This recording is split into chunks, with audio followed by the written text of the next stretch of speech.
Profesor, opo, sige po, ano po muna ang schedule po, saan po ang convergence kung meron man, hanggang kailan po ito, ano po ating inaasahan sa Sunday? Sa Sunday po, September 21, alas 9 sa Luneta, magsisimula na yung programa mismo.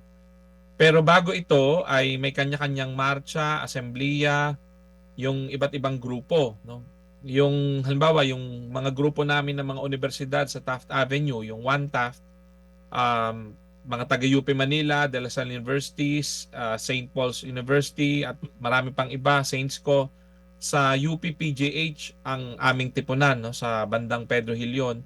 Tapos bandang alas 7 nagtitipon-tipon na kami diyan, 7:30 magmamarcha na kami ng umaga. And then inaasahan alas 8 nasa bandang Calao kami. Pagdating sa Calao, may iba pang grupo doon. Around 8 a.m. nagmamarcha naman na kami from Calao to Luneta. Pero inaasahan na mas marami pang mauuna, no? Kaming mga galing ng Universidad sa Maynila, bago mag alas 9 nandun na. Pero may mga mas mauuna pa. Halimbawa, yung mga magbibisikleta from Quezon City, inaasahan na alas 6 pa lang Saan po yan? ay Yung assembly niyan? magbibisikleta na sila, no, from Quezon City. Oo. Meron ding mga magko-converge sa Intramuros, I think around 7 or 7:30, ang ating mga kasama sa Filipino-Chinese community, ano, from Intramuros sila magko-converge. And then ang mga abogado from the Supreme Court sa FAURA manggagaling ng around 7 or 7:30 p.m. AM. No? So iba-ibang Iba-ibang convergence grupo. points, assembly Oo. points. Saan po exactly itong mga magbibisikleta from Quezon City to Luneta at anong oras po ulit?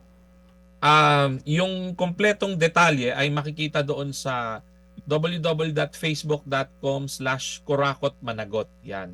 Baka magkamali ako ng oras kaya hindi ko na binanggit. Pero I'm sure na mas maaga sila kaysa doon sa mga usual kasi magbibisikleta and may kasama rin silang mga panawagan. Opo. Statement shirt. Mga kapatid, brothers and sisters, saan ka pa? Dito na tayo sa Totoo. Dito na tayo sa True FM. Mga kapatid, mag-subscribe and follow po kayo sa social media accounts ng True Network PH. Yan po kami. Hanapin nyo lang True Network PH, Facebook, Instagram, YouTube, TikTok, and podcast.